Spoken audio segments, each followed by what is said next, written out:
Assalomu alaykum, hurmatli kanalimiz a'zolari. Biz bugundan boshlab nasib qilsa kimyoni mavzulashtirilgan darslarini ketma-ket o'tib berishga harakat qilamiz. Bugun birinchi darsimizda nimani o'rganamiz? Birinchi darsimizda o'sha kimyoga kerakli bo'ladigan, ya'ni noldan boshlagan holatda kimyoni ichiga tezda kirishligingiz uchun nimalarga e'tibor berishligingiz kerak va o'sha haqida bugun sizga qisqacha mavzu etib beramiz. Demak, bugungi darsimiz davriy sistema bilan qisqacha tanishuv darsi bo'ladi. Xo'sh, bunda nimalarga e'tibor berishingiz kerak? O'sha davriy sistema haqida sizga dastlabki ma'lumotlarni beramiz. Davriy sistemani 1869-yilning 1-martida Mendeleyev tomonidan kashf qilingan bo'lib, 1870-yilning dekabr oyida ushbu davriy sistemani takomillashtirgan bo'ladi. Davriy sistemani birinchi marta kashf qilgan vaqtida Mendeleyev 63 ta kimyoviy element ma'lum bo'lib, hozirgi kunda bu elementlar soni 118 taga yetgan. 118 ta elementni davriy sistemada davrlarga va guruhlarga bo'lib o'rganamiz. Xo'sh, birinchi o'rganadigan darsimiz davrlar bo'ladi. Davriy sistemadagi davrlarimiz soni 7 ta bo'lib, davrlarimiz 2 ga bo'linadi. Kichik va katta davrlarga bo'linadi. Kichik davrlarga birinchi, ikkinchi, uchinchi davrlar kiradi. Nima uchun kichik davrlar deyiladi? Bular davriy sistemada bitta qatordan tashkil topganligi uchun kichik davrlar deyiladi. Endi katta davrlar bo'ladigan bo'lsa, 4-chi, 5-chi, 6-chi, 7-chi davrlar katta davrlar. Katta davr deyilishligiga sabab bu davrlar ikkitadan qatordan tashkil topganligi uchun katta davrlar deb ataladi. Katta davrlarning ichida 7-chi davr hali tugallanmagan davr bo'lib, ya'ni elementlar kashf qilinsa, aynan mana shu 7-chi davrga qo'yish mo'ljallangan. Undan keyin o'sha 118 ta element 8 ta guruhga bo'lib o'rganiladi. Bu guruhlar ham o'z navbatida 2 ga bo'linadi. Ya'ni qanday holatda? Guruhlarni bo'ladigan bo'lsak, A va B guruhlariga bo'linadi. A guruh bosh guruhcha deyiladi, B guruh yonaki guruhcha deyiladi. Endi bosh guruhchalarning o'zi ham davriy sistemada 2 ga bo'linadi. Ya'ni qizil elementlar va sariq elementlarning hammasi bosh guruhchalarga misol qilib keltirishlik mumkin.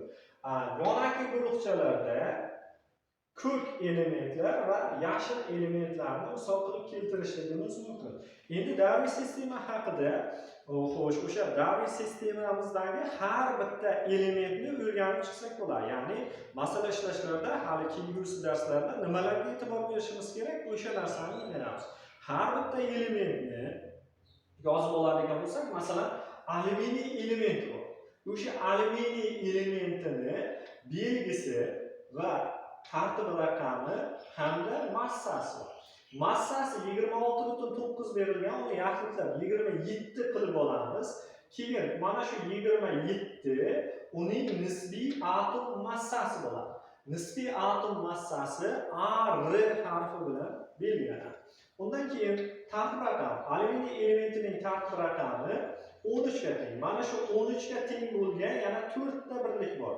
13 ga teng, ya'ni tartib raqami 13, protonlar soni 13 ta, elektronlar soni 13 ta, yadro zaryadi ham 13 ga teng. Demak, alyuminiy uchun yoki bo'lmasa qolgan barcha elementlar uchun mana shu 4 ta birlik bir-biriga teng bo'ladi. Undan keyin neytronlar soni N harfi bilan belgilanadi. Neytronlar soni qanday topiladi? Neytronlar soni massadan protonlar sonini ayirsak, neytronlar soni kelib chiqadi. Masalan, alyuminiy uchun topib ko'ramiz. Alyuminiyning massasi 27, uning protonlar soni 13 ta. Demak, 27 dan 13 ta ayirsak, 14 ta neytroni bor.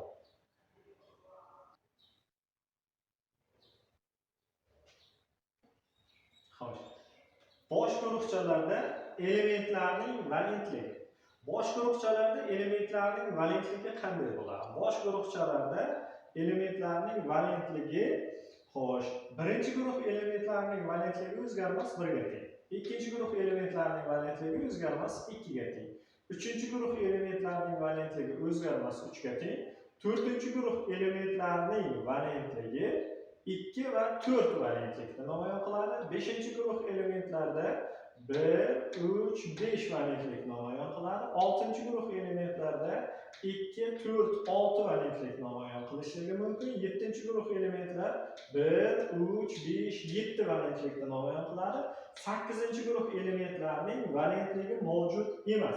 Endi bu yozilgan valentliklar qanday holatda? Ba'zi bir elementlar bor, aynan mana shu yozilgan valentliklariga nomuvofiq kelib qoladi. Masalan, kislorod 6-guruh elementi bo'lsa ham, u 2 va 3 valentlikda namoyon qilishligi mumkin.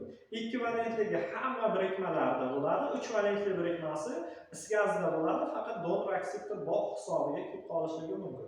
Undan tashqari qolgan guruhlarda ham aynan mana shunday elementlar bor. Ular haqida keyingi valentlik mavzusida atroflicha gaplashib o'tamiz.